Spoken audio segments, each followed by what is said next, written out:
তো মারাত্মক।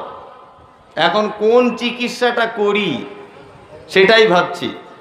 সুদ ছেয়ে গেছে, বেনামাজি ভরে গেছে, জেনাখোর অফুরন্ত, বিয়েতে টাকা নেওয়া অফুরন্ত, জমির আল কাটা প্রায় লোক জড়িত। তা কাকে বলি আর কাকে ছাড়ি? এখন যারই ব্যাপারে বলবো জলসার পরে আমাকে বলবে হুজুরকে মনে হয় শিখিয়ে দিয়েছে। আমাকে স্টেজে ওঠার আগে মিনিমাম 10 জন বলেছে। একজন বলছেন একটু ওয়াকাফ বোর্ড সম্পর্কে বলবেন, আর একজন বলছেন নুপুর শর্মার ব্যাপারে বলুন, আর একজন বলছেন নরেন্দ্র মোদীর ব্যাপারে বলুন, বাবরি মসজিদের ব্যাপারে বলুন, আমাদের এখানে গাঁজা মদ খুব খায়, এই ব্যাপারটা একটু বলুন। তা কাকে বলি আর কাকে ছাড়ি? ওই জন্য আমি পবিত্র আল কোরআনের একটি আয়াত আপনাদের সামনে তেলাওয়াত করেছি। এই আয়াতের ভিতরে যদি আপনি চলে আসেন তাহলে আমার কিছু করার নেই। আসলে পৃথিবীতে মানুষ সবার মন রাখতে পারে? পারে? পারে না। সবাই মন রাখতে পারবেন না। মাঝখানে একটা কথা বলি তাহলে মনে পড়ে গেল। একজনেরা বাপ বেটা, হয়তো মোবাইলে শুনেছেন, আজকে ডাইরেক্ট শুনুন। বাপ বেটা দুজনা বাজারে গেছে। তা বাজারে গিয়ে বাপ বেটাকে বলছে এক কাজ কর, দুজনা মিলে একটা গাধা কিনি। তার বেটা বলছে তাহলে গাধা কিনলে ভালোই হবে, মাল টাল বহানো হবে, তা কেন? তা ছেলেটার বয়স মোটামুটি 10 থেকে 12 বছর, আর ওর বাপের বয়স 60 বছর ধরে নেন, বা 50 বছর। তা বাপ বেটা দুজনা গাধা কিনেছে। তা ওর বাপ বলছে আরে গাধা তো ওর পিঠে চাপার জন্যই কেনে মানুষ, তা এত দূর ওমরপুর থেকে হেঁটে হেঁটে ঘরে যাবি? তা এক কাজ কর, তুই গাধার পিঠে ওঠ আর আমি গাধার লাগাম ধরি। 10 বছরের বেটাটা গাধার পিঠে উঠেছে আর ওর বাপ লাগাম ধরেছে। কিছু দূর এসে চায়ের দোকানে কিছু যুবক ছেলে বসেছিল। এই যুবক ছেলেগুলো বলছে সত্যি তুই খুব বদমাইশ। ছেলেটাকে বলছে, তো বলছে কেন ভাই? বলছে তুই এখন 12 বছরের ছেলে, টকবক টকবক করে ছুটবি বেড়াবি, তুই গাধার পিঠে চেপেছিস আর তোর বয়স্ক বাপটাকে হাঁটিয়ে নিয়ে যাচ্ছিস। তখন ছেলেটা একটু দূরে গিয়ে বলছে আব্বা এক কাজ করো, এবার তুমি গাধার পিঠে চাপো। লোক আমায় খারাপ বলছে।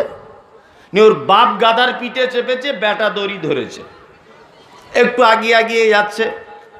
আর কিছু লোকের সঙ্গে দেখা, তারা তখন বলছে যে সত্যি চাচা তোমার বুদ্ধি হলো না, ওইটুকু ছেলেকে গরম রাস্তা দিয়ে হাঁটিয়ে হাঁটিয়ে নিয়ে যাচ্ছ আর তুমি বুড়া ভাম গাধার পিঠে চেপেছ। তখন চাচা দেখছে তুই উঠলেও দোষ, আমি উঠলেও দোষ, তাহলে করা যায় কি, করব কি? তখন বাপ বেটা দুজনাতে যুক্তি করছে এক কাজ কর, দুইজনা মিলে হেঁটে হেঁটে যাও। দুইজনাই গাধা কিনে হেঁটে হেঁটে যাচ্ছে। আরো কিছু লোকের সঙ্গে দেখা, তারা বলছে কি ব্যাপার, গাধা কি অসুস্থ? বলছে না অসুস্থ না, টাটকা গাধা কিনে নিয়ে ঘরে যাচ্ছি।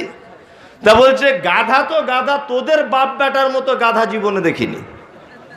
ওরে গাধা লোক চাপার জন্য কিনে, আর তোরা গাধা কিনেছিস হেঁটে হেঁটে যাওয়ার লেগে। এরা বাপ বেটা তখন বলছে তুই উঠলেও দোষ, আমি উঠলেও দোষ, হেঁটে গেলেও দোষ। এক কাজ কর, দুজন একসাথে উঠি। বাপ বেটা দুজন একসাথে গাধার পিঠে উঠেছে। আপনি হাসছেন, আমি শেষে গিয়ে একটা কথা আপনাকে বলবো। বাপ বেটা দুজনে উঠেছে, একটু দূরে গেল, আরো চায়ের দোকানে কটা লোক বসে আছে। তা একটা লোক দেখেই মাথায় হাত দিয়ে বলছে সর্বনাশ, পৃথিবীতে নিষ্ঠুর দেখেছি দেখেছি, তোদের বাপ বেটার মতো দেখিনি। তো অবলা প্রাণী বলে ওর দুইজনা মিলে কাঁধে চাপবি, তোদেরকে একটু দয়া ময়া নেই? তখন বাপ বেটা যুক্তি করে দেখছে আর হবে না, এক কাজ কর, এ গাধা হাঁটিয়ে নিয়ে যাওয়া যাবে না, 4 হাত পা বাঁধ আর ভিতর দিয়ে একটা বাঁশ ফিট কর, নিয়ে ওর বাপ আর বেটা দুজন হাতে কাঁধে করে গাধাটাকে নিয়ে যাচ্ছে। তা আরো কিছু লোকের সঙ্গে দেখা, তা কিছু লোক বলছে চাচা গাধা মারা গেল নাকি, খ্যাপা কোথাকারে, ওমরপুর থেকে এই তো ৬,০০০ টাকা দিয়ে কিনে নিয়ে যাচ্ছি ঘরে। তা বলছে কাঁধে করে কেন? তা বলছে না গাধা কাঁধে করে নিয়ে যাচ্ছি। বলছে তোদের দুই বাপ বেটার মতো বড় গাধা পৃথিবীতে আর কেউ আছে? জীবিত গাধাকে কাঁধে করে ঘরে নিয়ে যায়? তা ঘটনা হচ্ছে গরু গাধা কেনা থেকে আর কাঁধে তোলা পর্যন্ত গাধাকে বলুন তো রাস্তায় একটা লোকের মন জয় করতে পেরেছে? পেরেছে?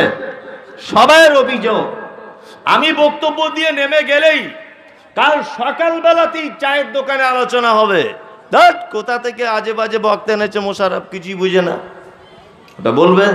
আবার কেউ কেউ বলবে যা দিয়েছে সাংঘাতিক দিয়েছে, আর একজন বলবে কি দিয়েছে শালা ওইটাই তো মনে নেই, তবে দিয়েছে কিন্তু কঠিন। বলবে কি বলবে না? কি দিয়েছে বল, ওটা কারোর মনে নেই।